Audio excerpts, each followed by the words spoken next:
Hoy, com a abertura de ano escolar novo 2022-2023, me a começar o dia visitando Fontaine Kleuterschool na San Nicolás.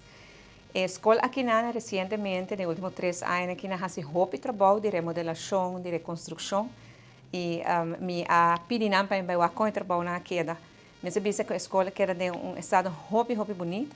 Me agradeci de eu para trabalho com a Hasi, pero também me agradeci staff de Fontaine Kleuterschool, cabeçante, e docente na estão a laborar e não ânimo totalmente positivo e ambiente é ambiente ideal para muitos não de idade kleuter por aí na ensinança e me sabia com especialmente entusiasmo não somente de maestro mas também de aluno não da qual a impressão grande para mim.